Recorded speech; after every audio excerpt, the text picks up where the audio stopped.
Alright, I kind of screwed up this countdown a little bit. So first off, I was looking over the list and I saw that I had written down the 1963 Topps Mantle in two different spots.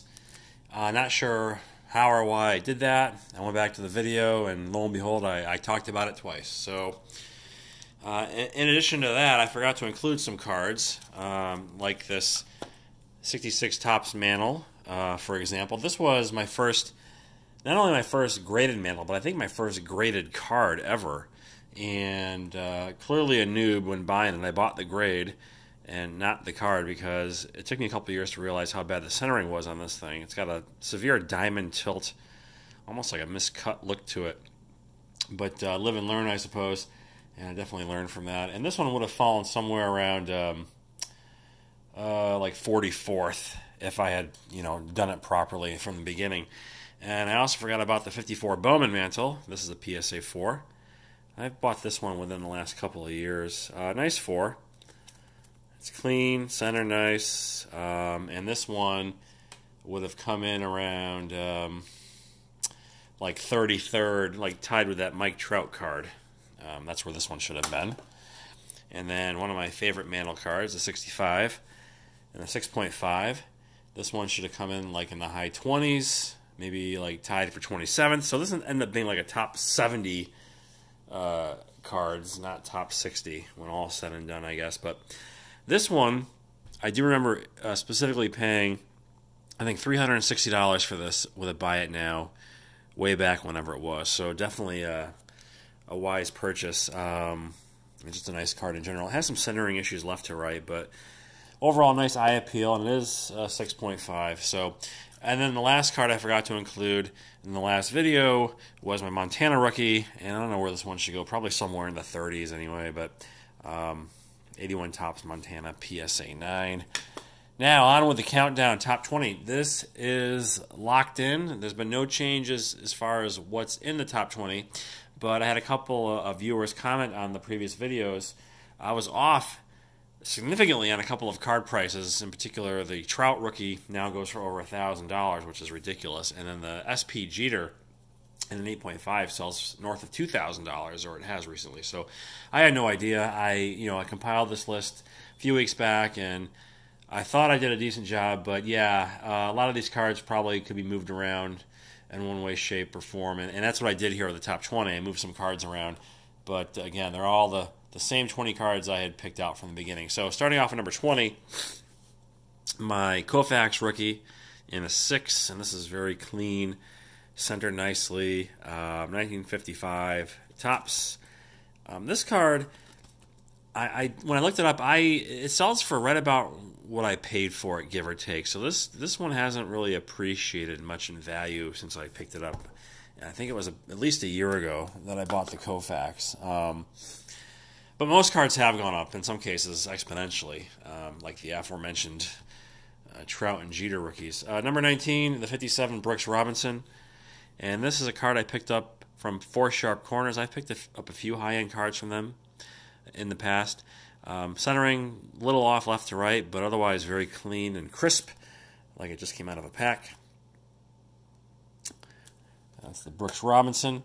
And number 18 is the 1954 Dan D Potato Chips Mickey Mantle.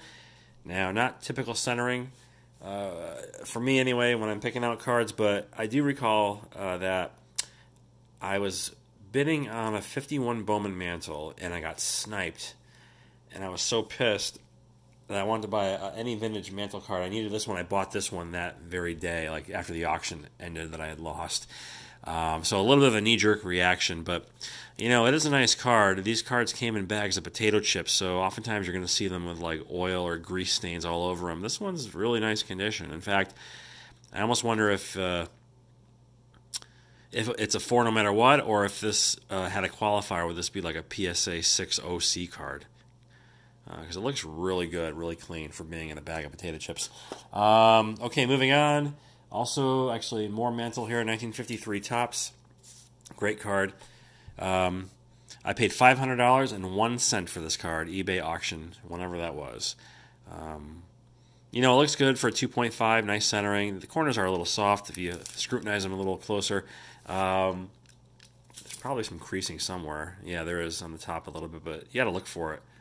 Overall, a nice card. Great card of the Mick. It's 53 tops. And then I have also right behind it the 58 tops and a 6.5. And this is centered really well. This, I believe, also was a buy it now, and I want to say I paid $350 for this. $350 or $360, very close in price to that 65. Bought at different times, though, obviously. So, yeah, that was definitely a good purchase. The 58 tops mantle, and this next one is a relatively recent pickup, high-end pickup, a controversial card, maybe. The Rose, rookie. No one likes the floating heads, but this is his rookie card, so I believe he will be in the Hall of Fame someday, posthumously, most likely. And this has some centering issues left to right. I'm not sure about top to bottom. I think it was Joey Briggs that pointed out how to look for centering on this card. I think it's all right. I've seen 7s sell for about what I paid for this, but the 7s have worse centering, so pretty pleased with this pickup. I feel like it's a good, strong purchase. I don't think it'll go down in price. It'll only go up. Okay, number 14. 1950 Bowman Jackie Robinson. And I picked this up from the Baseball Card Exchange, too. A year ago, January, maybe it was. And this has really nice centering. I worked the deal out via email with them. Saved a few bucks. I want to say I paid like $1,100 for this. And what I do for the current listing, this one is trending at around $1,700, give or take, and a PSA 6. So that information is for the Vintage Card Curator. I think that's who asked me about ROI on these cards. Up next, the 52 Bowman in a PSA 4. Just a nice PSA 4 card of the Mick, 52 Bowman. Not much more I could say about it. Good centering. And relatively clean. Some soft corners, indicative of a 4 grade. And next up here we have another Mick, my 56 tops. And when I bought this card in particular, this was the most I ever paid for a baseball card at the time of purchase. And I want to say it was like $770. Now this one, I didn't realize till maybe years later that it's like whitewashed a little bit, like it's kind of faded on the front. Maybe, I don't know if you could tell. It's not very vibrant, and I suspect perhaps this was maybe left out, exposed to sunlight, maybe. But whatever. And that might also explain why it got the 6 too, because otherwise the card looks great. Sharp corners. I mean, the only issue that I see with this is the fact that it looks like it's faded. But anyway, yeah. So that was the most I spent on a card, whatever year that was. Okay, we're up to number 11, and it's the Nolan Ryan rookie. Now, again, centering, it's not too great, but you know what? This type of centering is the norm, not the exception, and I liked the price point and the grade for this card, so I kind of bought the grade, but I'm fine with that. Because, like I said, it's you stick around, you wait for a centered one to come up, and they sell for a ton of dough. This one was pretty reasonable, and it kind of got the hook into Nolan Ryan to start collecting him a little bit more, which I'm doing now. I'm basically doing for Nolan Ryan what I'm doing for Mickey Mantle. Ryan has a lot more cards, so that's the Ryan rookie, and we are at number 10. This one dropped down a few spaces after I reevaluated the pricing for what I had come up with here. And Tom Brady, Bowman Chrome. I bought this just before, I want to say it was the November before that they beat the Falcons in the Super Bowl. Like 3 years ago now. So one of his better rookie cards to own. This TB12. And that card is probably going to go up when he gets... when he retires, and obviously he'll go into the Hall of Fame. Okay, big card coming in number 9. 54 tops Hank, rookie. Bought this card for $500. And that was a steal. But it was many, many years ago. That was market value. I shouldn't say it was a steal. That's what they were going for. yeah, just really nice card.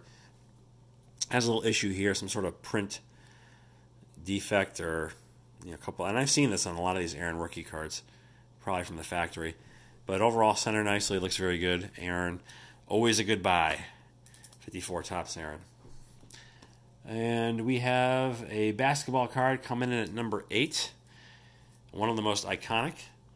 The Larry Bird, Dr. J, Magic Johnson. This is an 8.5 grade. This is the second time I bought this card. The first time I bought it was a PSA 8.